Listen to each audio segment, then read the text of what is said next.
I'm speaking with Will Griffiths. Thanks so much for coming on Next Gen Vision. I'm really excited to talk to you about the Motorverse, digital vehicle culture, digital property rights, and the integration with Web 2. Could you maybe just start off with telling me about what is the digital vehicle culture and why should the everyday person care about it? So, hi everyone. Thanks for having me on. Uh, I I'm tasked at Animoca with building this thing called the Motorverse, and we talk a lot about digital vehicle culture. And I could talk about it for hours, but I think probably the simplest way of describing it is that it's in the real world when you have a car, you kind of tell a story with it. So you buy a car, you drive it around, like you have memories that are attached to it, and that doesn't exist online. You can go and get a car in a game. Maybe you paid for the game in order to get access to this car. Maybe you ground through the tutorial and a bunch of XP levels in order to get a car, or you paid for it separately, or you earned it in a race, and you can only use it in that game. What we're offering is a way that you can own a vehicle, which you can then take to multiple different games experiences. Doesn't have to just be games, could be, potentially museum. You can show it off to your friends. You can win races with it. It's also got this sort of provenance, so you can see who's owned it before, using blockchain technology. So we're trying to replicate that experience of car ownership, but online. And I think that this particular genre, like racing games and cars, are like very well positioned to be the first time we see interoperability work that way. This is obviously kind of the Web3 side of things. Blockchain is new and scary for a lot of people. At the Mhm. moment, what demographics of people are really leading this and experimenting with it? So we have two audiences really. So long term, I think that being able to buy a car that works in games that's tradable, and there's a growing roster of games that it works in, is just better than what it is like now today. So I think that long term this will become like the mass market, or certainly a subset of it, where people who are like really keen on racing games have a garage of cars that they take to the different games because that's just better than now. But in the short term, we're engaging the Web3 community, and we're doing that by creating, integrating our token, the Rev token, into different games, and talking about interoperability in our white paper, and allowing people to stake and back the project. So there are some Web3 games that we have already, and each of them contains within it a way that someone who's a Web3 native can have fun, and with their knowledge of the industry. But it's also a Web2 game where like normal Web2 players can come in and just have a good time as they would in any other game. And we're just slowly within each of these titles looking for ways that we can just begin to introduce the concepts of ownership and Web3 IP to the mass market. Okay, I like that. So it's kind of like if I play Gran Turismo, I never think about the digital ownership of the items that I have. But if start playing the Motorverse games, I'll have the same gameplay. I'll get these assets, and then it'll be like, oh, by the way, you can own this asset. All you need to do is kind of have let's say, a MetaMask account, and then you can own it as an NFT. Is it that kind of transition that you're seeing?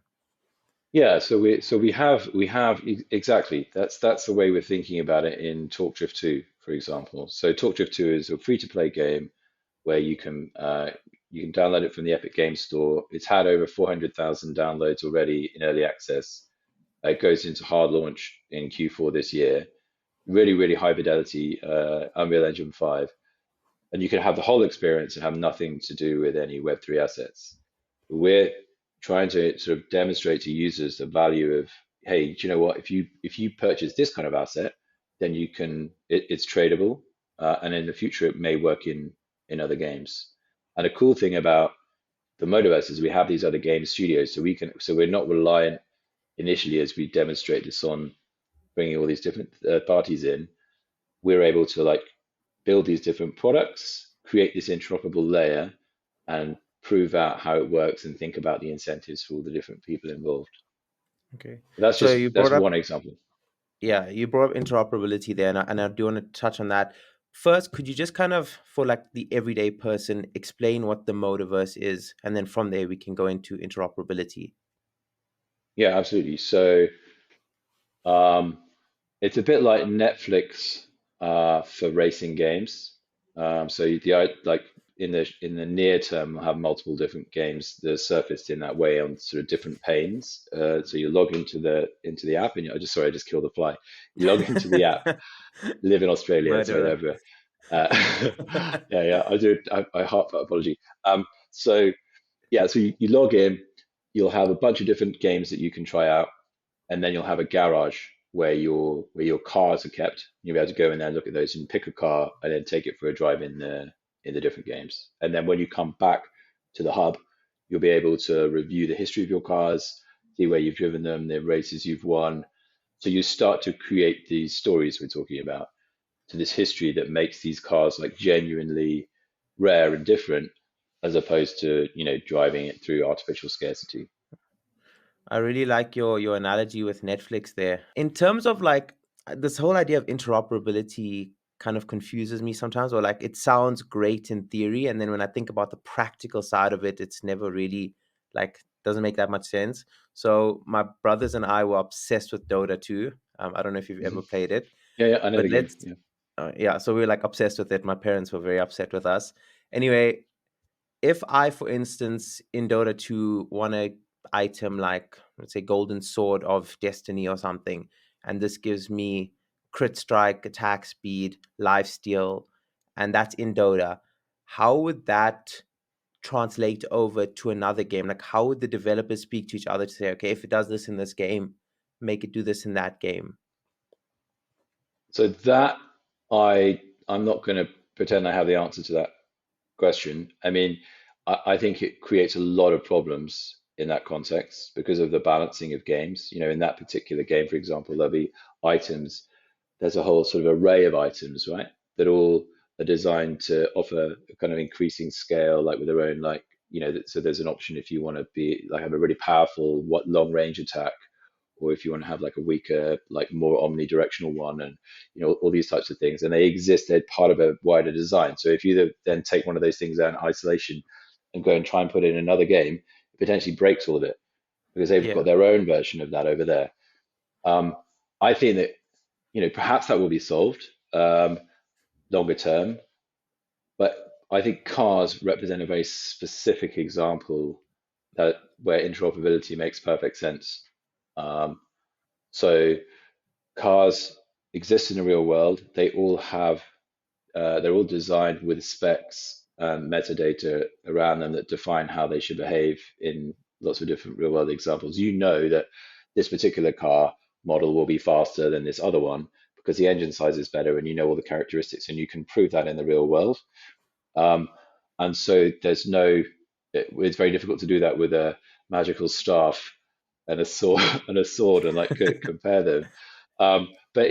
But for us, that makes it really easy. You go, okay, well, this particular card performs this way in this type of environment. If this game is a very realistic game, then it will be faster than its slower competitors, and vice versa. And that's just like basically grounded in realism. And we record all of that metadata that describes cards on chain in a standard, which we've defined.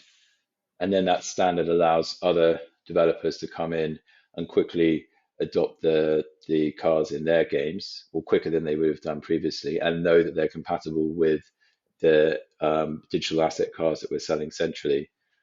Um, I think also cars are, I'm sure you're aware, but like, in video games, even 10 years ago, cars were starting to look photorealistic. So yeah. again, this is another reason why they're very good for interoperability, and also for widening the sort of fan base in the funnel for the Motorverse. Because if I'm a racing gamer and I want to buy a car, I can go and look at it and think, yeah, this one looks good, I'll buy that, and then go and use it in different games. But if I'm just someone who likes cars, I mean, this is a beautiful replica of a car that you really, love in the first place. So this is a great way of, crossing that boundary and expanding the audience beyond just gamers, and perhaps introducing people who weren't gamers to these online and metaverse experiences. So the short answer is I can't answer your Dota 2 problem, but I think cars make it a lot easier. No, I get you. So like Dota is like on the far end of the spectrum where things are just out of this world and crazy, and cars are like there's a logic in them. Like a Ferrari is always going to be better or faster than a Toyota or something like that. Um, Mhm. I saw that you guys have Cosmic Royale and Talk Drift 2. Now, those are obviously two very different games. For people who don't know, Talk Drift 2 is like a racing, more realistic, and Cosmic Royale is very cartoonified, like a fun game that also doesn't follow any kind of standard logic. Like there's no Ferraris or Lamborghinis in there. Would Mhm. those two types of games ever be interoperable? Um, Certainly, yeah. So the way that would work is in Talk Drift 2, it's grounded in reality. So all the cars, like part of the fun of Talk Drift 2 is experimenting with different cars and feeling how they handle differently and like experiencing greater power or torque, right? Um, Whereas in the kart game, those stats don't matter. Everyone's karts are equal. And maybe there'll be different classes of karts in the future, a bit like Mario Kart. But like when in Mario Kart, everyone has the same capabilities, and it's more about a cosmetic thing that's a bit of fun.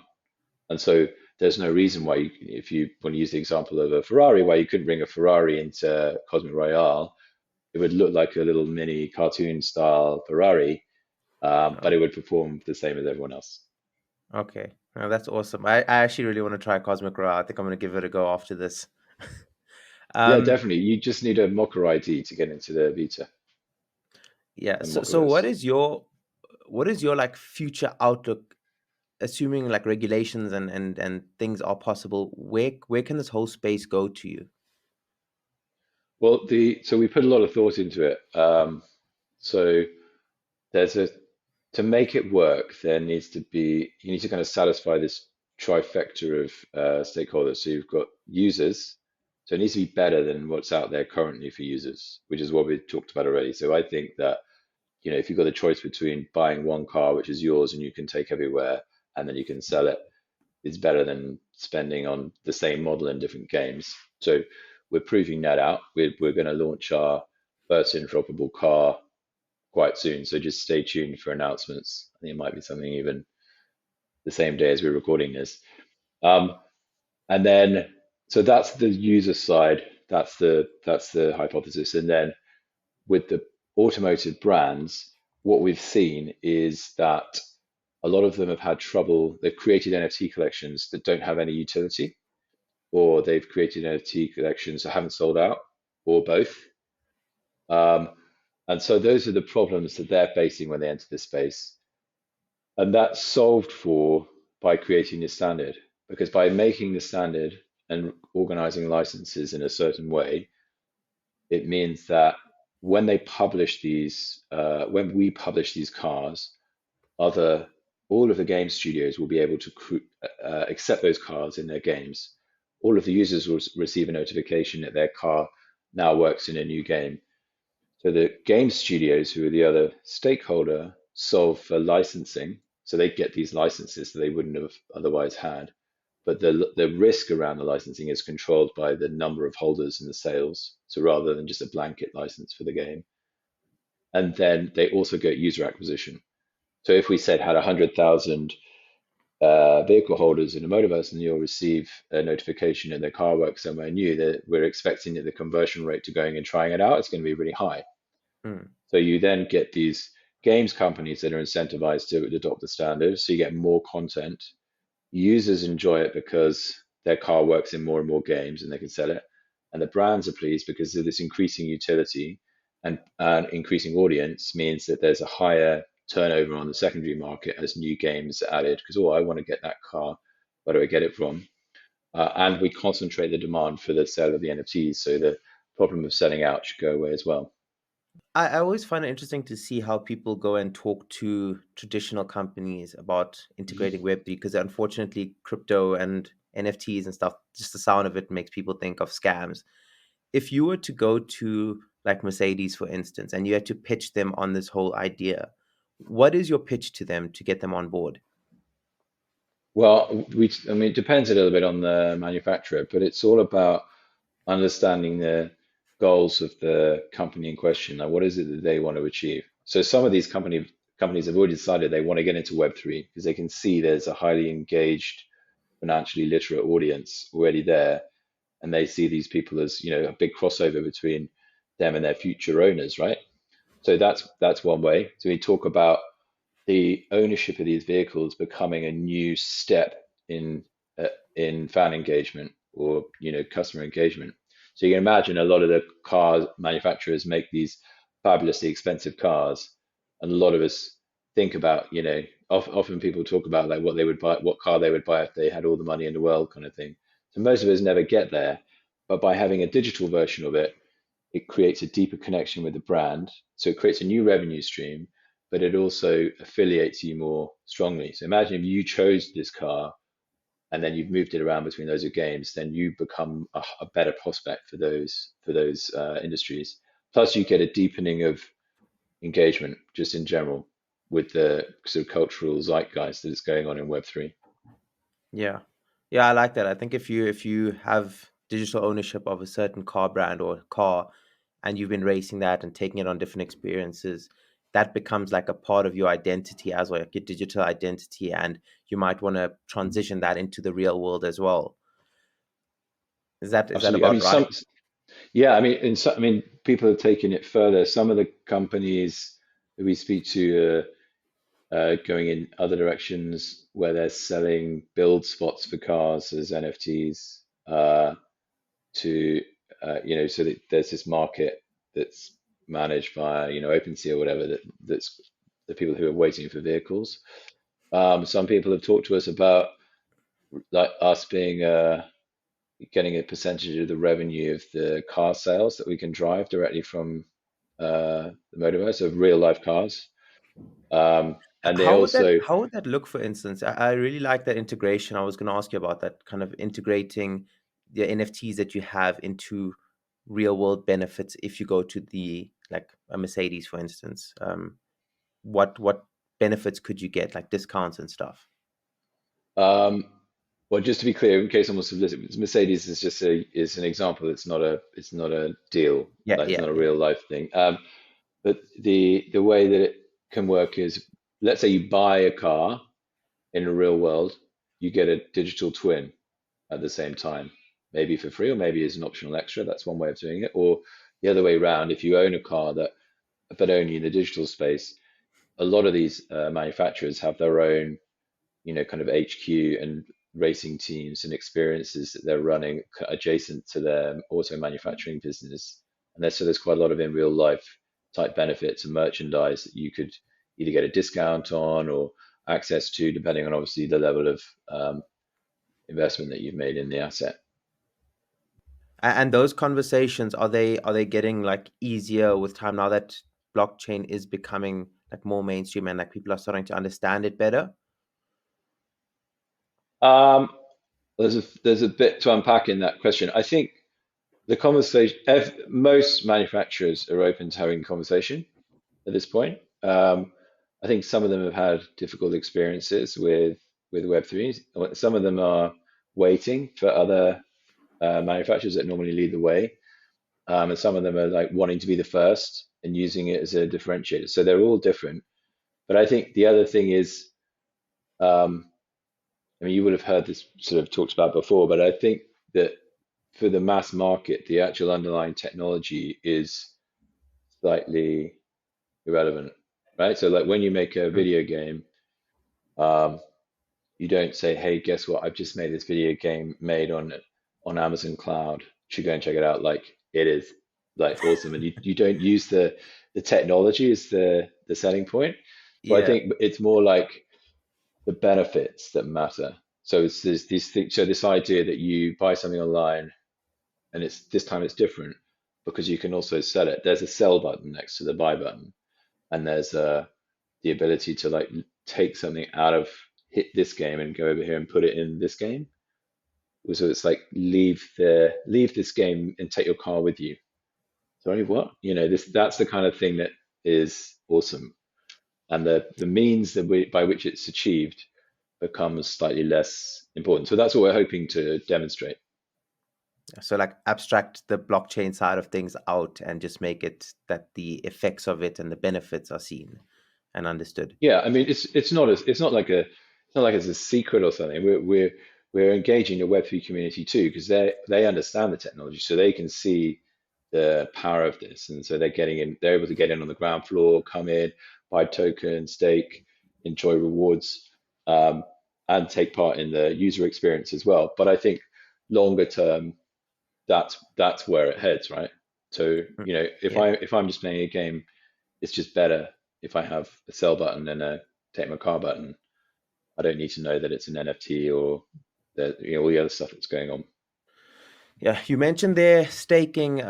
Could you just explain the Rev token and the role it plays in the Motorverse ecosystem? Yeah, so the Rev token is our main store of value in the ecosystem. It's been around for a long time. In fact, it's not doing particularly well over the last year or so.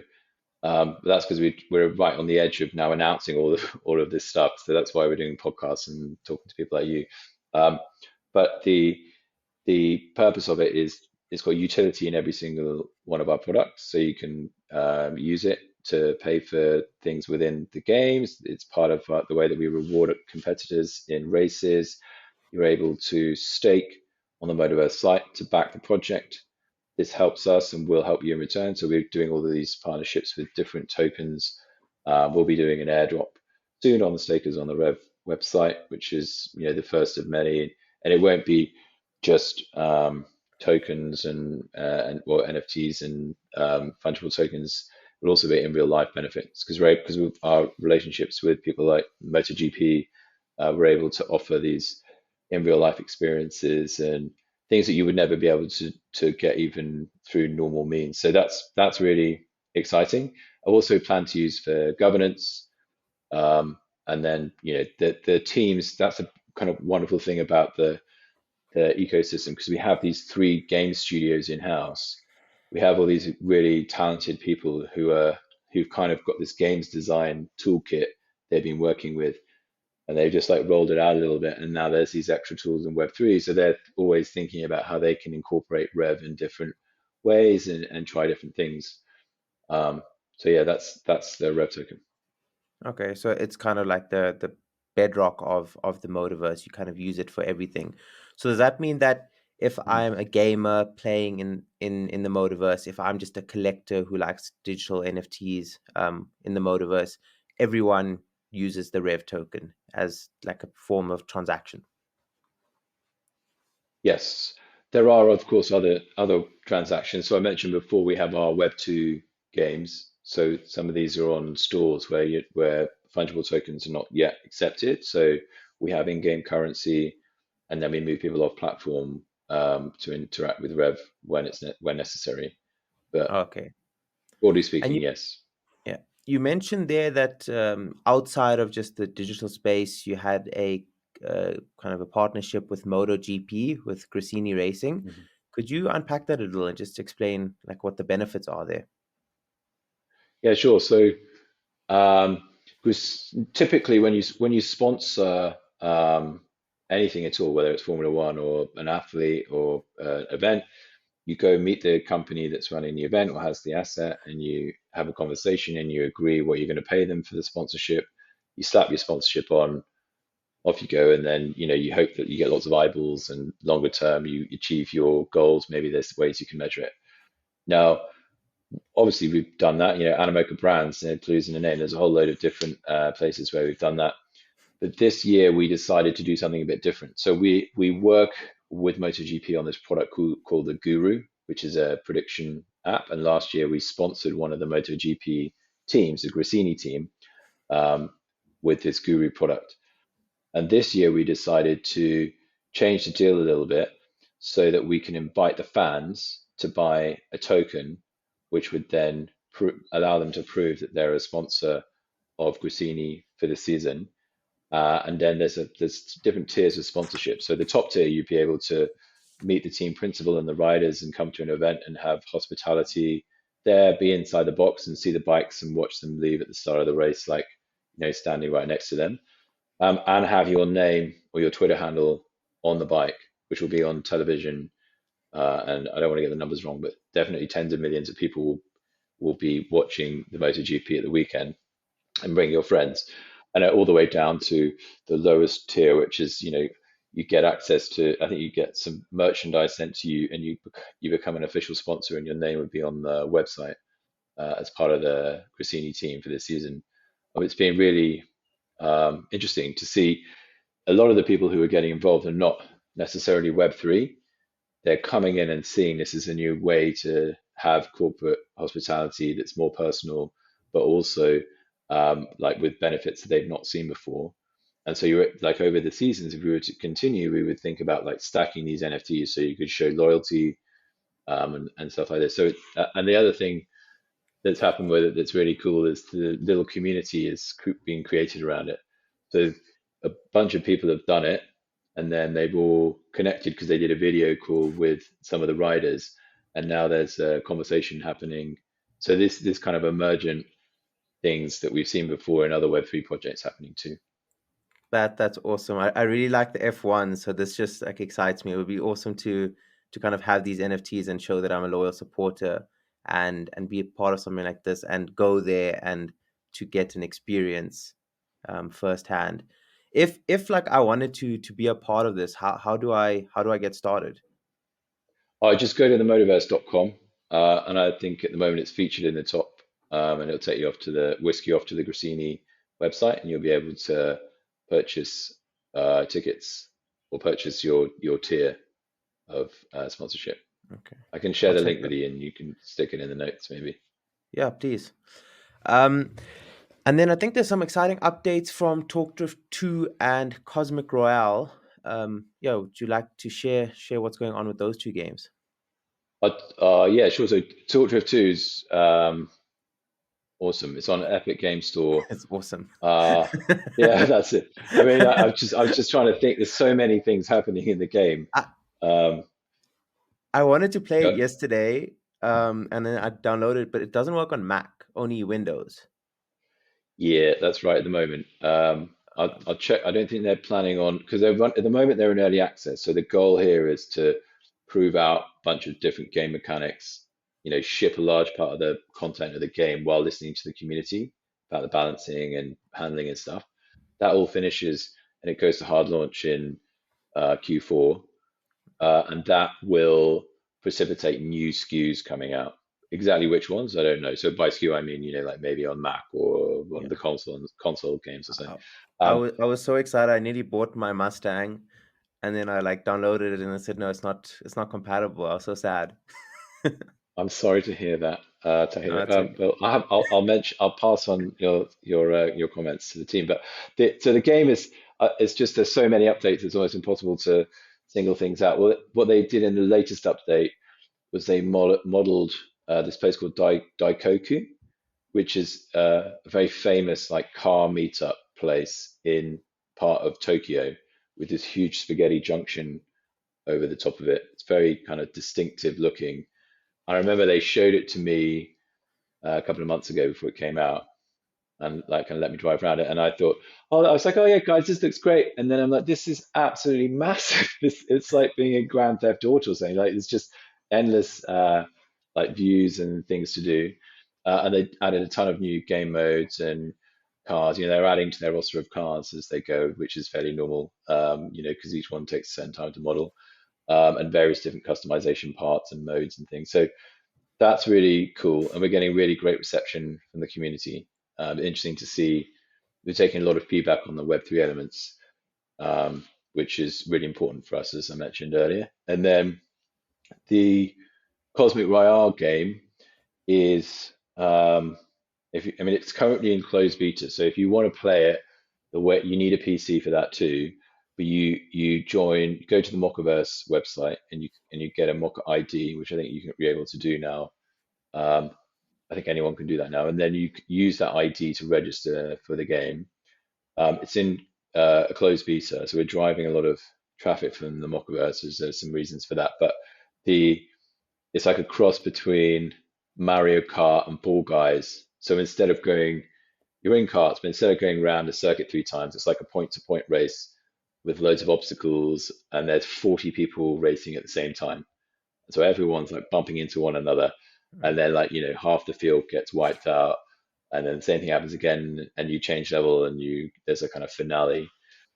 The idea is to just keep integrating more Web3 IP. So at the moment we've got the Mochaverse Mocha collection, which is cool because we love those guys. They're part of the Animoca family. Um, but then we've got our own native PFP collection in the Motorverse called Talk Squad. So we'll integrate those characters. What that means is if you hold one, connect your wallet and go into the game, you'll see a 3D representation of your PFP driving your card around. That's Um, awesome. so I'll there's leave a some, link in the show notes to a video that shows how Cosmic Royale is. It's the way you describe it is right, like a little Mario Kart, but like fun and competitive still. It looks awesome. It looks really fun. yeah, it's great. It will be just in case you don't have a PFP. I don't want you to feel excluded. So that also will go out on Epic Store, probably in Q4, early Q4, and so then it'll become just a regular free-to-play game, and then you'll see probably hundreds of thousands of, hopefully hundreds of thousands of free-to-play players rubbing shoulders with PFP holders and IP. So you'll be like, hang on a minute, what's this crazy character over here? And if you go down the rabbit hole, then you find out about PFP communities in Web3. Yes, this is so exciting. I'm really looking forward to when the Apple headsets become mainstream and then that gets integrated with all these racing games. I think that's going to be like the ultimate game changer. Yeah, I haven't got one. Do you have one? Do you own one? Or No, no, no. I think they're like $3,500 or something. yeah, they're quite expensive. Yeah, yeah, yeah, That's why I say when they become mainstream. yeah, yeah, yeah. Um, I really want to try one out. I just haven't got around to it yet. yeah, I mean, in Singapore, when you go visit, maybe go check it out.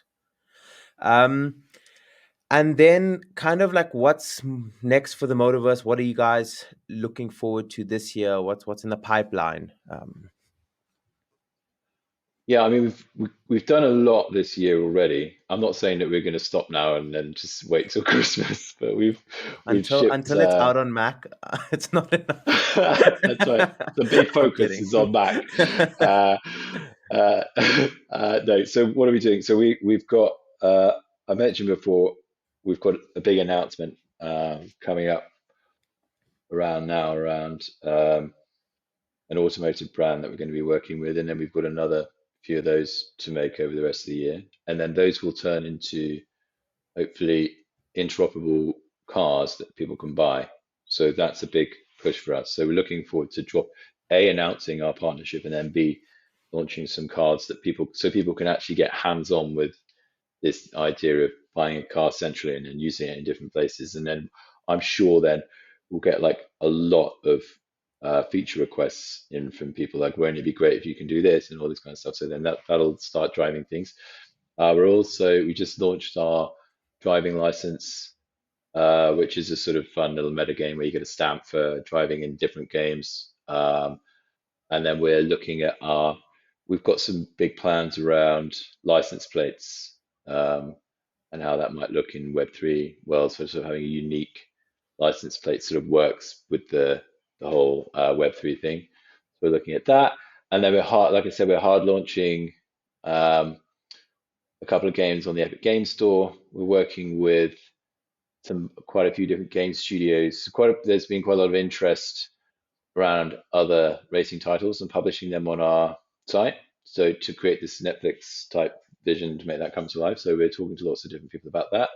And maybe we'll see a non-internal and external game appearing on the site between now and Christmas. That's what I'd really like, and I'm pushing for that. Um, yeah, I mean, it's really super interesting. There's a real as a as a as a project. It's just a really awesome mixture of making games, crypto, which is weird and wonderful, but then also working with these established brands and other game studios, and then building this central product, which is not a game in itself, it's more of a kind of tech platform to This all host all of sounds it. like the most exciting kind of job in the world. Like you go to bed and you're thinking about how can I integrate crypto gaming, cars, and just make everything awesome, like cool partnerships, sponsorships. Yeah, it's yeah, an it's incredible crazy. space. It's impossible to sleep. Yeah. um, so let's say, for instance, now, like any of our viewers who are like excited about it, what's the first few steps that they can take? Because obviously there's like more than 10 games. There's a lot to kind of get over. How do you start? Go to the motorverse.com, um, and connect your wallet, create an account. I check out Cosmic Royale, check out Talk Drift 2 on Epic Games, and follow us on Twitter at themotorverse.com. I'll give you the link so you can share and just listen out because there's a lot of news on the way. We're in the middle of a load of announcements. We only just done with Cosmic Royale because that's been live a couple of weeks, but we've got lots more to talk about and share. And we want to know what you think. So come into Discord and tell us. Awesome. Well, thanks so much, Will. Really appreciate it. I learned a lot today, and I'm actually so excited for the space. Well, it's awesome to be here. And yeah, maybe I'll see you in Singapore. Definitely. Cheers.